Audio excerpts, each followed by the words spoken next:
The stars in the Vethera corridor did not move. Nothing moved there. That part of space had been dead and empty for a long time, and every species in the galactic conclave knew it. There was nothing valuable in the corridor.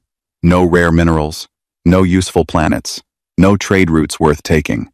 The conclave patrol ships passed through it once every few weeks, just to confirm it was still empty. They never stayed long. There was no reason to. So when the ISV Pale Meridian appeared on the edge of that corridor 3 days ago, the conclave patrol that spotted it barely blinked. The ship was registered in their database, a human civilian freighter. Old model, slow engine output, licensed for minor cargo runs along approved trade routes. Its hull was dented and patched in several places. Its signal was weak. It looked like every other tired human ship that drifted through the outer edges of conclave space, carrying low-value goods and causing no trouble. The patrol logged it, marked it as non-threat, and moved on. That was their first mistake. It would not be their last. Inside the Pale Meridian, Commander Yael Orin sat in a chair that was older than most of the crew. She held a cup of coffee in both hands and stared at the main screen in front of her. The screen showed the corridor outside the stars, the dark, the slow drift of nothing. She had been staring at it for 3 days. She did not look tired. She did not look bored. She looked like someone who was thinking very hard about something and had been for a very long time. She was a small woman, quiet by nature, with short dark hair and careful eyes that missed very little. The crew of the Pale Meridian respected her deeply, not because she gave loud speeches or made dramatic decisions, but because she never made a wrong one. Every choice she made came after long, quiet thought. And when she spoke, it was usually worth hearing. "Eris," she said softly. The ship's AI responded from the speakers above her. Its voice was calm and flat, with just the faintest tone of dry humor underneath everything it said. "Still watching, Commander. Nothing has changed in the last 4 minutes. Which means nothing has changed in the last 3 days. And the convoy? On schedule. It will enter the corridor in approximately 11 hours. Orin took a slow sip of coffee. "Good. You don't sound excited." "I'm not," she said. "Excited people make noise. We don't make noise." Eris said nothing to that. It was a fair point. The Galactic Conclave was not a cruel organization by nature. It was simply old. It had been built by the oldest spacefaring species, the Vetheri, the Kalan, the Sen, over 400 years ago, and in those 400 years, it had grown large and comfortable and certain of itself. The Conclave decided which species were ready to join the galaxy's table, which ones needed more time, and which ones were not worth thinking about at all. Humanity fell firmly into the last group. Humans had been discovered 60 years ago, late arrivals to the interstellar stage, still using early faster-than-light drives, still arguing among themselves about politics and resources. The Conclave had looked at them and given them a Class 3 emerging species rating. Class 3 meant not dangerous, not useful, not important. It meant humans were allowed to trade on the outer edges of conclave space. It meant their ships were allowed through certain approved corridors. It meant their ambassadors were allowed to attend conclave meetings in the back row without a vote. It meant, in simple terms, that the conclave did not take humans seriously, had never taken them seriously, had no plan to start.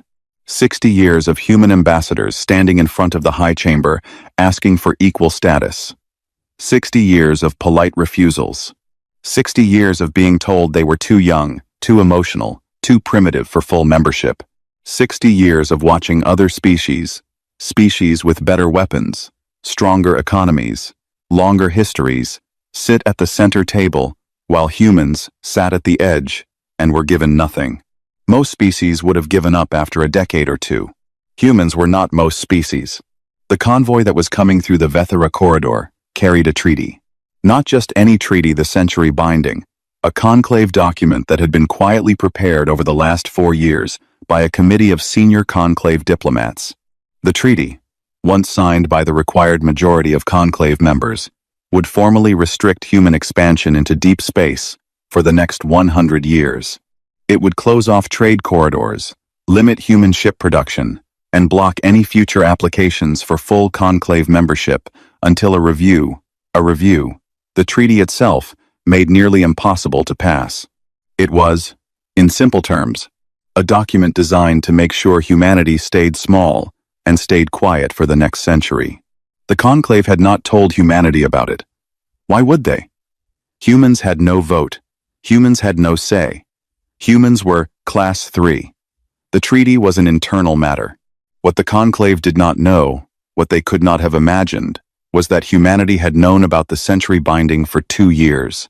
Every meeting where it was discussed had been recorded. Every draft that was written had been read. Every vote count had been tracked. Humanity had known what was coming long before the ink was ready, and they had been preparing. Eris spoke again after a long silence. "Commander, the conclave patrol has left the corridor. We are alone." "Run the check again," Orin said. "Passive sensors only. No active scan. All systems in sleep mode, except core processing and life support. To anyone looking at us right now, we are a dead ship drifting." "To anyone looking at us?" Orin repeated. "But they're not looking. They haven't looked closely at a human ship in 40 years. She put down her coffee and leaned forward slightly in her chair. "Let's make sure the convoy gets comfortable coming in. Don't touch a single thing until I give the word." "Understood." The crew around her moved quietly, doing small tasks, checking small screens, speaking in low voices. There was no fear in the room. There was focus. There was the particular kind of calm that comes not from ignorance of danger, but from preparation so deep and complete that danger has already been considered, measured, and planned for. 11 hours later, the first lights of the conclave diplomatic convoy appeared at the far end of the Vethera corridor. Commander Orin watched them come. She did not move. She did not speak. She waited until all 7 convoy ships were fully inside the corridor. Then she looked at Eris's small camera above the main screen and said 2 words. "Begin." The lead ship of the conclave convoy was called the Eternal Accord. It was a large vessel, wide and silver, built in the Vetheri tradition of making ships that looked important. Its bridge was 3 levels high, lined with tall curved screens, and staffed by officers from 4 different species. At the center of all of it, in a chair that was raised slightly above everything else, sat Admiral Sethkar. He was Vethori. His kind had been traveling the stars since before human civilization had invented writing. He was tall, gray-skinned, with 4 narrow eyes that moved independently of each other, always watching different parts of the room at once. He wore his rank with the easy confidence of a person who had never seriously been questioned. He had been chosen to escort the century binding to the conclave signing chamber, not because he was the best military mind in the fleet, though he believed he was, but because he was trusted to be careful, trusted to keep the treaty safe, trusted, above all, not to be surprised. He looked at the corridor around his convoy and saw nothing. Just dead space. Just stars. He allowed himself a small moment of boredom. That was his first mistake. It started without any warning at all. One moment, everything on the Eternal Accord was working normally. The next moment, nothing was. The propulsion system dropped first. Not an explosion, not a failure. It simply stopped responding. The engines were on. Power was flowing. Nothing was broken. The ship just did not move. The helm officer tapped his controls, looked at his screen, and said in a confused voice that he did not know what was happening. Then the weapon systems went dark. Then long-range communications. Then the sensor array not gone completely, but reduced to a narrow, local picture, like going from seeing the whole ocean to seeing only a small puddle. It happened to all 7 ships at the same time. The convoy, which had been moving in a neat formation, slowly went still. 7 large vessels, full of highly trained conclave officers and state-of-the-art equipment, floating in a dead corridor and unable to do anything about it. Admiral Sethkar stood up from his chair. "Report," he said. The reports came from every station at once. None of them agreed on what was wrong, because nothing was wrong, not in any way they understood. Systems were running. Power was present. Equipment was functional. The ships were simply being held in place and shut down by something that left no fingerprint on any instrument they had. "Scan for the source," Sethkar said. His science officer, a young Kalan named Tyrith, ran 3 different scans. Then she ran them again. Then she looked up slowly and said, in a voice that was careful and a little embarrassed, "Admiral, I cannot find a source. There is no detectable emission, no energy field, no wave pattern. Whatever is doing this is not showing up on any spectrum I have." Sethkar's 4 eyes all turned to face the same direction at once, a thing his species only did when they were truly alarmed. "That is not possible." "I know," Tyrith said. And yet, on the main screen, still visible in the near distance, was the ISV Pale Meridian. Old, battered, drifting slowly, doing absolutely nothing, according to every instrument they had. Aboard the Pale Meridian, Eris spoke in a quiet, satisfied tone. All 7 convoy vessels are immobilized, long-range comms blocked, weapons locked. They are currently running their 3rd diagnostic cycle. They will not find anything. Commander Oren was already moving toward the back of the bridge. "How long do we have before they try short-range comms to the nearest conclave relay?" "Short range is also blocked. They don't know that yet. They will figure it out in approximately 8 minutes. We need 6. She looked at the 2 small teams waiting by the corridor door. 12 people in total, dressed in plain clothes, with no markings of any kind. "Go." The teams moved. They were fast, and they were quiet. 2 small shuttles left the Pale Meridian from a lower bay, not from the main docking port, but from a secondary release point hidden inside a panel on the ship's underside that looked, from the outside, exactly like a patch on an old hull. The shuttles crossed the distance to the nearest convoy vessel in under 2 minutes, docking at a maintenance port that conclave ships had on their lower hull for emergency access. They had studied the layout for 2 years. They knew every corridor, every door, every system. The data cores of the Century Binding Treaty were stored in a locked room on the Eternal Accord's middle deck. It took the team 4 minutes to reach it, 1 minute to access it, and 40 seconds to copy everything and make their adjustments, not to steal the treaty that would have been noticed immediately. Instead, they made small, specific changes. Language that locked humans out was quietly replaced. Clauses that blocked human membership were softened into review processes that could actually be passed. The restrictions on ship production were removed entirely. When the treaty was printed and signed at the conclave chamber, it would say almost the same things it said now, just not the most important ones. The teams were back on the Pale Meridian in 5 minutes and 40 seconds. Eris noted this with approval. Teams recovered. All systems returning to sleep mode. "Shall I release the convoy?" "Give it 1 more minute," Oren said, sitting back down and picking up her coffee. She waited. She drank. Then she said, "Release them." The jamming field, a human-designed system that had taken 11 years to perfect and produced no detectable emission in any known spectrum, switched off as quietly as it had switched on. On every conclave ship in the corridor, systems came back online one by one, as if waking slowly from a dream. The Pale Meridian fired up its visible thrusters, slowly, lazily. It turned in a wide, unhurried arc and began to drift away from the convoy in the direction of the nearest approved human trade route. It looked like a freighter leaving after a rest stop. It looked completely innocent. On the Eternal Accord, Admiral Sethkar stood in the middle of his bridge and tried to understand what had just happened. His systems were back. His ships were fine. Nothing was damaged. Nothing was taken. The data cores were checked immediately and confirmed intact.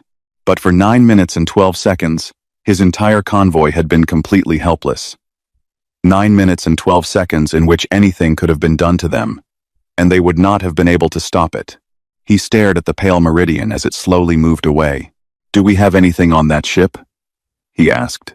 Tyrith pulled the file. Registered human civilian freighter. Class. 3 species trade license. Cargo manifest shows agricultural equipment. No weapons registered. No military classification. It's been in the database for 12 years. Scan it. She scanned it.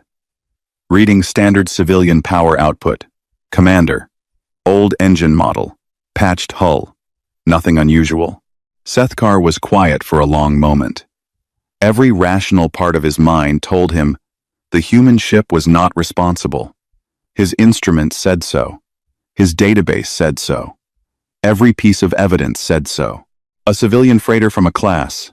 3 species could not produce a jamming field that left no trace on any sensor array in the Conclave fleet. That was not possible. He told himself this several times. Then he made a decision that came not from logic, but from the particular anger of a powerful person who has just been made to feel small without knowing how. He opened a channel to the other 6 ships of the convoy and said, in a cold and certain voice, "I want that human vessel intercepted, boarded, and brought to a full stop. We will search it, and we will question its crew. And if I find anything at all, I will make an example of them." 6 other captains confirmed the order. 12 warships peeled away from different positions across the corridor and began moving toward the pale meridian. Eris watched them come. It calculated their headings, their speeds, and their arrival time. Then, it said something it had not said in 3 days, the faintest hint of something that, in a human, might have been called anticipation. "Commander, they're coming for us." Orin looked at the screen. 12 Conclave warships. She looked at them for a long moment. Then she smiled just barely, just once, and said quietly, "Good." 12 Conclave warships arranged themselves in a wide circle around the pale meridian. It took them about 20 minutes to get into position. They did it carefully, with the practiced precision of a fleet that had done this kind of thing many times before, surrounding smaller vessels, cutting off escape routes, making the point through positioning alone that resistance was not an option. Each of those 12 ships was bigger than the pale meridian. Most of them were 3 times bigger.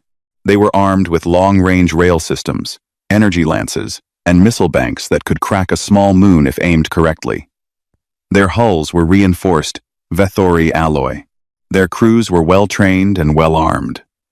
By any reasonable measurement, this was a completely overwhelming force sent to stop one old, slow, civilian freight hauler. Admiral Sethkar had not come himself. He stayed aboard the Eternal Accord with the treaty and watched through the long-range feed. But he had sent a message that was transmitted to the pale meridian on an open channel, loud enough that every ship in the corridor could hear it. "Attention, human vessel. You are surrounded by Conclave military ships. You will cut your engines, open your docking ports, and submit to a full search and crew review. Any resistance will be treated as an act of aggression against the Galactic Conclave. Respond and comply." The message was firm, professional, and carried with it the absolute certainty of a man who had never been told no by anyone smaller than him. The pale meridian did not respond for a full minute. Then Commander Orin's voice came through.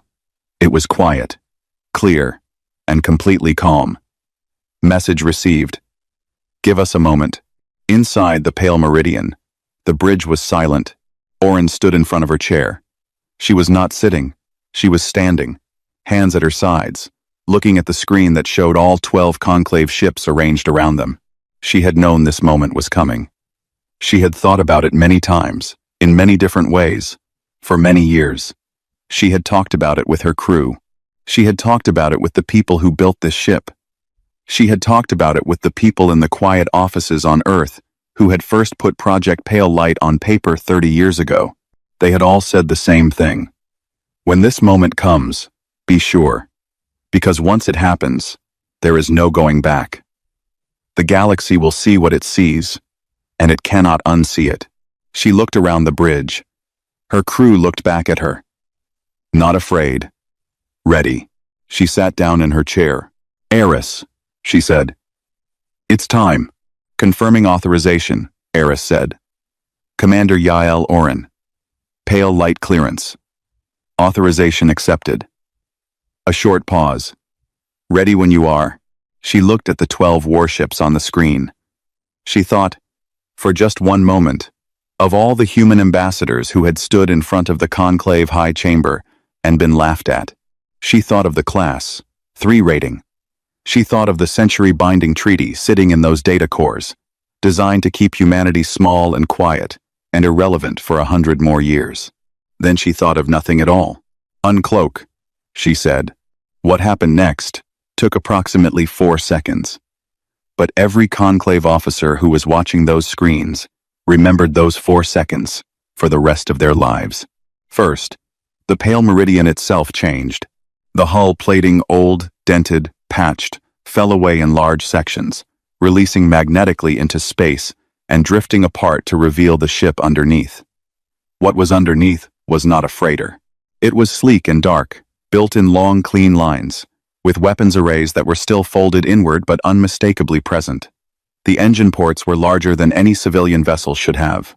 The hull was a material the conclave sensors did not have a classification for. The ship was not enormous. It was not trying to be, but it was clearly, obviously, unmistakably, a warship. A warship that had been wearing the freighter like a coat. The conclave officers watching had about 2 seconds to process this. Then the rest of them appeared. To the left of the pale meridian, in a position no one had been watching, because there had been nothing to watch. Space folded slightly, the way air folds above very hot ground. And a second human vessel came into view. Larger than the pale meridian. Darker. Moving slowly. As if it had been waiting there patiently for a long time. Then another, to the right. Then one above. Then 2 below the convoy's position. Then 3 more at the far end of the corridor, already in a line, engines warm, facing inward. Then 1 more, very close to the Eternal Accord itself, close enough that the Accord's proximity alarm should have been screaming. Except the vessel had been within that range for 2 days, without triggering a single sensor. 9 additional ships. 10 total, counting the pale meridian. They had all been there the whole time. The corridor, which had been empty dead space for as long as the conclave could remember, was suddenly full of human warships. They were different sizes and different shapes, but they shared the same design language, dark, clean, built for function rather than appearance, with no markings that matched anything in the conclave's database. Because they were not in the database. Because no one had known they existed. On the bridge of the Eternal Accord, total silence. Admiral Sethkar stared at his screen. His 4 eyes had gone to the same position again. His science officer Tyreth had stopped typing mid-sentence and was sitting completely still. The comm officer, a young Sen, was holding an active channel open but had forgotten to say anything into it. Sethkar found his voice after a long moment. "How?" he said. It was not really a question. It came out like a word someone says when they drop something and cannot believe it has broken. Tyreth answered because she was the one whose job it was to answer. She answered in a very quiet, very careful voice. The cloaking technology they use does not match any known system in our records. There is no emission, no phase variance, no gravitational displacement. On every instrument we have, those ships were not there. And now they are. She paused. There are 10 of them. We have 12. But they are positioned. She stopped. She looked at the screen for a moment. They are positioned so that any firing solution we take crosses the path of at least 2 of our own ships. Every angle. All 12 of us. Sethkar said nothing, because there was nothing to say. He was surrounded. Not the way he had surrounded the pale meridian lazily, confidently, the way a large animal circles something small. He was surrounded by something that had thought much further ahead than he had. Something that had chosen this corridor, chosen this moment, chosen exactly where to be and exactly when to show itself, with the total precision of a plan that had been running for a very, very long time. He had walked 12 warships into a position that looked like a trap only after the door had already closed. The open channel crackled. Commander Oren's voice came through again. It was still quiet. It was still calm. There was no triumph in it, no shout, no speech, no attempt to make the moment dramatic. It was just a person speaking plainly to another person, across a short distance. Admiral Sethkar, my name is Commander Yael Oren. I represent the United Earth Strategic Command. A short pause. We're not here to fight you. We've never wanted to fight you.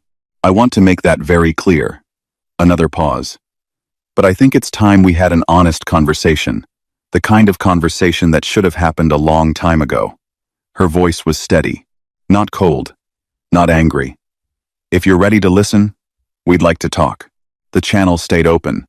The 10 human ships did not move. Their weapons stayed folded. Their engines stayed at low power. They waited. On the eternal accord, Admiral Sethkar sat slowly back down into his chair. He looked at the screen. He looked at 10 ships that had not existed in his world 20 minutes ago. He thought about the treaty in his data cores, heading to the signing chamber. He thought about 60 years of conclave decisions about humanity.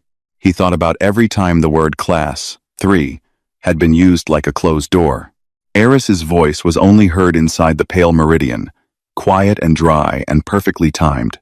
They never updated their threat library to include us. Oversight on their part. Very intentional on ours. Orin did not smile this time. She just waited. The corridor was still. 10 human ships and 12 conclave warships, face to face in dead space, the galaxy holding its breath. The emergency session of the Galactic Conclave High Chamber was called within 6 hours of the incident in the Vethera corridor. Normally, it took days to gather a full session, but when Admiral Sethkar's compressed report reached the capital station, 12 warships surrounded, 10 unknown human vessels uncloaked, convoy held motionless for 9 minutes without a trace of how the chamber filled quickly. Word traveled fast when the word was alarming. The chamber was a large circular room with seats arranged in rings around a central floor. The oldest and most powerful conclave species sat in the inner rings. The newer species, the smaller ones, the ones the conclave treated as less important, sat in the outer rings. There were no human seats. There had never been human seats. Every seat that existed was full.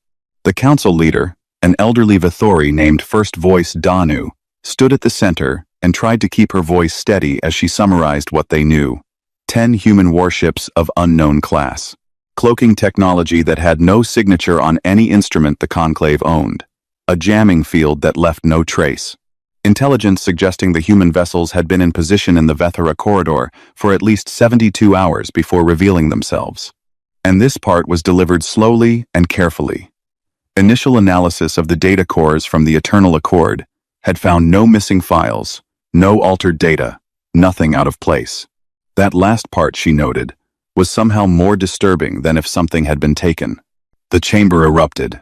While the conclave argued, its intelligence division was doing what intelligence divisions do in a crisis, going back through everything they thought they knew, and looking for what they had missed. The results came in pieces, each one worse than the last. Human observation posts.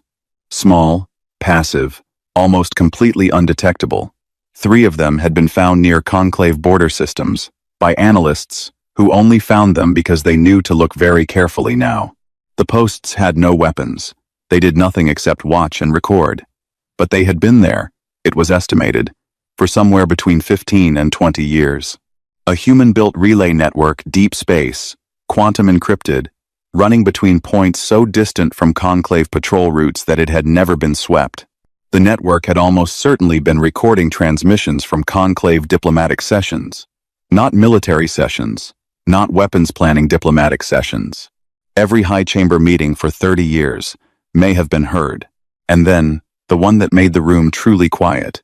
Human operatives, not spies, not soldiers, people. Humans who had taken jobs in conclave trade guilds, logistics companies, supply networks. Unremarkable jobs. Jobs that no one watched because no one thought a class. 3 species would have the patience, or the organization, to place people in those positions and wait.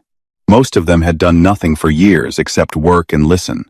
But what they had heard, and what they had sent back, added up over decades into a picture of the conclave's plans that was nearly complete. Humanity had not built a fleet in secret and gotten lucky. They had built an entire shadow infrastructure, quiet, slow, patient, invisible. And they had built it specifically because they knew what the conclave was planning, and they knew they had no other choice. One of the inner ring council members, a heavy-set Kalan named Orvith, slammed his hand on his console. "This is an act of war." "Against whom?" said a voice from the outer ring. The chamber turned. The voice had come from a young senator named Ayla, a Sen, one of the smaller species, one of the ones who sat in the outer ring, where the seats were narrower and the lighting was worse. She was not old enough to have much standing in the chamber, but she had a reputation for saying things plainly that others wrapped in careful language. Against whom? She said again, standing slowly.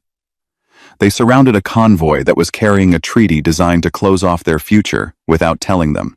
They held 12 of our warships without damaging one of them or harming one crew member. They could have taken the treaty. They could have destroyed the convoy. They did neither. They asked to talk. She looked at Orveth. Which part of that is an act of war? The silence that followed was not agreement. But it was not immediate argument either. 62 years ago, a woman named Sira Voss had stood in this same chamber. She had been Earth's senior diplomatic representative, a title that carried no voting rights and no guaranteed speaking time. But she had been given the floor that day as a courtesy. She was tall and dark-eyed, with the kind of stillness that people sometimes mistake for shyness but is actually the opposite.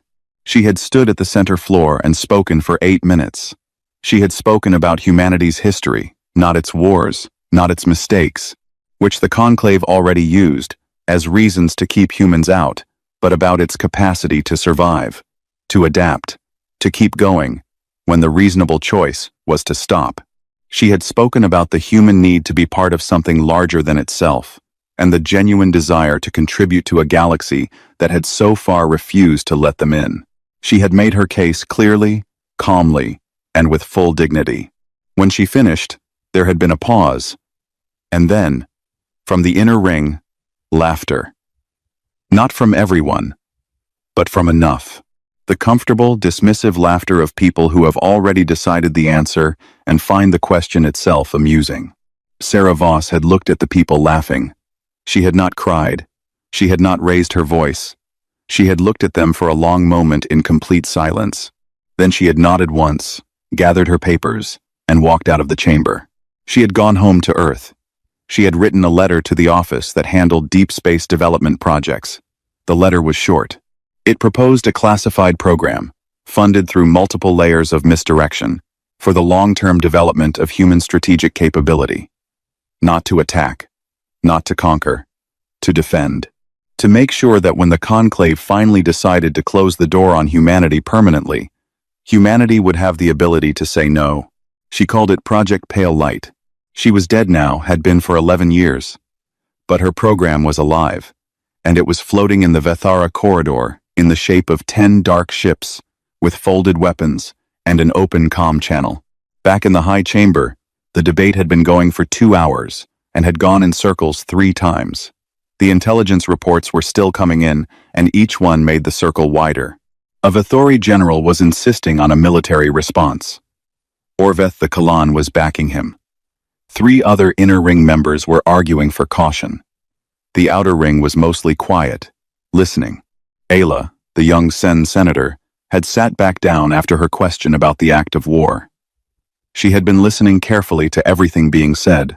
She had been paying particular attention to the intelligence reports, not the parts that made the conclave look threatened, but the parts that described what humanity had actually built.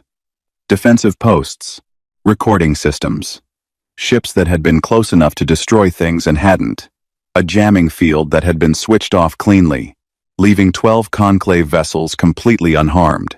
She raised her hand and stood again.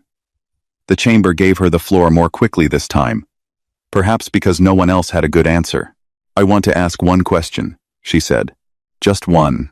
She looked around the room, the inner ring, the generals, the politicians, all the people who had for 60 years decided what humanity was and what humanity deserved. If they have all of this, the ships, the network, the fleet, 30 years of our meetings recorded, and they still came to us, asking to talk. She paused. She let the question sit in the air. What does that tell us about them? The chamber went quiet. Not the nervous quiet of people waiting for the next argument. The deeper quiet of people who have heard something they will have to think about for a long time. First voice, Danu looked at the senator for a moment. Then she looked down at the table in front of her. Then she said, in a voice that was older and more tired than she usually let it sound, "It tells us we have been wrong about them for a very long time." No one laughed. The negotiating table was not in a conclave chamber. It was not on a capital station or a neutral planet, or any of the official places where galactic politics had always been decided. It was in the briefing room of the ISV Pale Meridian, now fully revealed, dark-hulled and clean-lined, docked at a point in the Vethera corridor that Commander Orin had chosen herself. The choice of location was deliberate. Humanity had spent 60 years going to the Conclave's rooms, sitting in the Conclave's chairs, speaking to the Conclave's schedules. Today the Conclave was coming to them. It was a small thing, maybe, but small things matter in diplomacy. They are often the only honest language left after the large things have been said. The Conclave had sent 4 representatives. First Voice Danu came herself, which surprised people, because she was old and the trip was not comfortable. But she had insisted. Admiral Sethkar was also there, which surprised no one, because he had requested it and because refusing him would have caused more trouble than it was worth. The other 2 were Orveth the Kalan and, at the last moment and at the quiet suggestion of First Voice Danu herself, Senator Ayla of the Sen.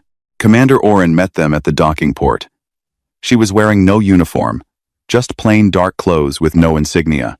She had 3 people with her, 2 others from her crew, and a man she introduced simply as Dr. Fenn, who carried a flat case under one arm, and said very little. Orin led them through the ship.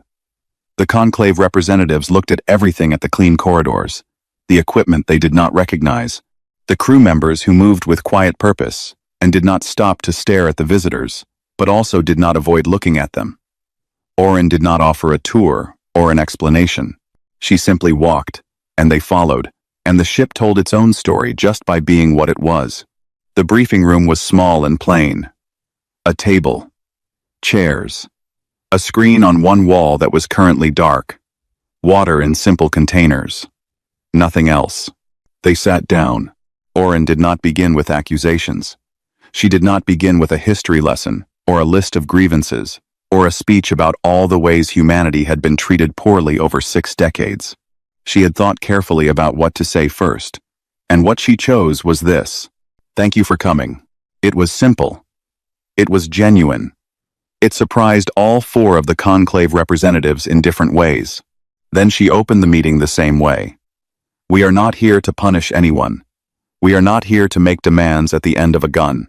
If we wanted that, we had the opportunity 3 days ago and we chose not to take it. She looked around the table. We are here because we want a future that works for everyone, and we think that is actually possible, if the people in this room decide it is. Admiral Sethkar, who had come prepared for confrontation, found himself with nothing to push against. He was not sure what to do with that. He sat back, and was quiet. First Voice Danu looked at Orin for a long moment. Then she said, You know about the century binding. We have known for 2 years. Danu nodded slowly. Then you know what we intended. Yes, Orin said. And you should know that the treaty is already changed. The version in your data cores is no longer the version that was written. The team I sent aboard your ship adjusted it. She said it plainly, without apology but also without pride. We did not steal it. We did not destroy it. We gave it back to you fixed. Sethkar's jaw tightened. That is not your right. No, Orin agreed. It isn't. And you do not have the right to close off a species' future without telling them. We are both operating outside the rules here. The difference is that one of us had no other choice. The room was quiet for a moment. Then Dr. Fenn, who had said nothing so far, placed the flat case on the table and opened it. Inside was a single document, printed on plain paper, bound simply. He slid it to the center of the table. This is what we came to offer, Orin said. The document was called The Open Charter. It was 41 pages. It had been written by a team of human legal scholars, diplomats, historians, and philosophers over the course of 8 years. It had been reviewed more times than anyone could count. Every sentence had been debated, reconsidered, and debated again. It proposed a restructured galactic conclave. Not destroyed, restructured. The core of the old conclave could remain. The chamber, the council, the systems that worked, but the species rating system. Class 1, Class 2, Class 3, the hierarchy that had kept certain species at the center and others at the edge for 400 years, would be replaced with a simple, equal standing membership. Every species with a permanent presence in space. One seat, one vote, equal floor access. There were financial provisions, two rebalancing of trade rights, removal of the restrictions that had quietly kept smaller species dependent on conclave infrastructure. There were security provisions, a joint defense framework that did not require any species to give up its own fleet, but created a cooperative response structure for shared threats. And there were transition provisions. Acknowledgements that change this large takes time. Timelines. Review periods. Space to move slowly. It was not a weapon. It was not an ultimatum. It was a plan. Danu read the first 10 pages while the room waited. Then she looked up. You had 30 years to plan this. We did. And in all that time, this is what you chose to build. Not weapons. Not a blockade. This. The weapons were necessary, Oren said quietly. We want to be clear about that. We built them because we had to. But they were never the goal. They were the thing that made sure we could still be here to have this conversation. She looked at the document in Danu's hands. That is the goal. Danu set the charter down carefully. She looked at it. Then she looked at Oren. You said the treaty in our data cores has already been changed. Yes. What does it say now? Oren nodded at Dr. Fenn. He brought out a second page, a summary, just one sheet, and passed it across the table. Danu read it. The century binding, in its altered form, no longer restricted human expansion. It no longer blocked membership applications. The clause that made future membership nearly impossible had been replaced with a straightforward review process that any species could pass with reasonable effort. It was, in short, a treaty that did no harm and asked for nothing unreasonable. Why did you do it this way? Sethkar asked. He was not angry anymore. He sounded like someone trying to understand something. Why not just reveal yourselves earlier? Why all of this? Commander Oren looked at him. She answered simply, because we did not want to fight. Every option that let us avoid a fight, we took. The Shadow Network was listening, not acting. The observation posts were watching, not targeting. The jamming field stopped your ships, not destroyed them. We tried for 60 years to do this through the front door. When the front door was being locked permanently, we found another way in. She paused. And we are still, right now, trying to walk through the front door. We just needed you to actually open it. Senator Ayla, who had been listening to every word with careful attention, spoke for the first time. The 4 species whose signatures are already on the charter. Which ones are they? Oren told her. 2 were well-known mid-sized species with decent fleets and good standing, not conclave inner circle but not ignored either. The other 2 were small species, outer ring, the kind of species whose names were sometimes forgotten at council meetings. All 4 had been approached quietly over the last 3 years, given honest information about what humanity had built and what humanity wanted, and asked if they were interested in a different kind of arrangement. All 4 had said yes without hesitation. Ayla nodded slowly. You didn't come alone, she said. We haven't been alone for a while, Oren said. We were just the only ones with the resources to build the thing that got us into this room. The signing did not happen that day. It took 3 more weeks of formal discussion, review, and back and forth between the Pale Meridian and the Conclave capital. There were arguments. Some Conclave members refused entirely and made loud speeches about sovereignty and precedent. Others surprised everyone by signing early and urging others to follow. In the end, enough signed. The open charter was ratified on a Tuesday morning, station time, in a quiet ceremony that was not dramatic. Pens on paper, voices confirming, a new thing becoming official. Humanity took its seat at the center table. Not at the edge, not in the back row. At the center, alongside every other equal member, with a vote that counted the same as anyone else's. Months later, a junior analyst in the Conclave Intelligence Division was assigned to write a complete assessment of human strategic capability. It had been requested by the new Joint Security Council as part of the transition process. The analyst was thorough. She read everything, every report, every intercepted document, every sensor log from the Vethera corridor incident. She interviewed 3 people who had been on Conclave ships that day. She studied the cloaking technology as best she could, with the incomplete data available. The final report was 40 pages long. It covered the fleet, the observation network, the relay systems, the data collection, the construction timeline, the political planning. It was detailed and well written, and completely thorough. The reviewing admiral who read it wrote one note by hand in the margin of the last page. He wrote it because he wanted someone, someday, to understand what the real lesson was. Not the technical lesson. The actual one.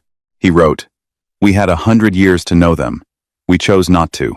We will not make that mistake again." The ISV Pale Meridian was recommissioned. It was given new markings, the emblem of the United Earth Strategic Command on its hull.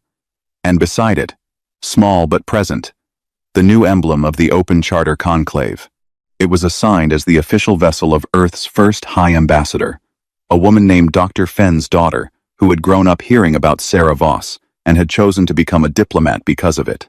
On the day it docked at the Conclave Capital Station for the first time in its new role, Eris patched through on open comms a channel heard by every ship, every station, every officer in range. It said nothing important. It did not need to. It simply said, in its flat, dry, perfectly timed voice, "Next time, scan the freighter." On 12 Conclave warships and 3 capital stations, someone who had been there that day in the Vethera corridor heard those words and felt something they did not entirely have a name for. Something between embarrassment and respect. Something that, given enough time, might grow into something better. The Pale Meridian docked cleanly, its engines cooled. The galaxy, for the first time in a very long time, had some thinking to do.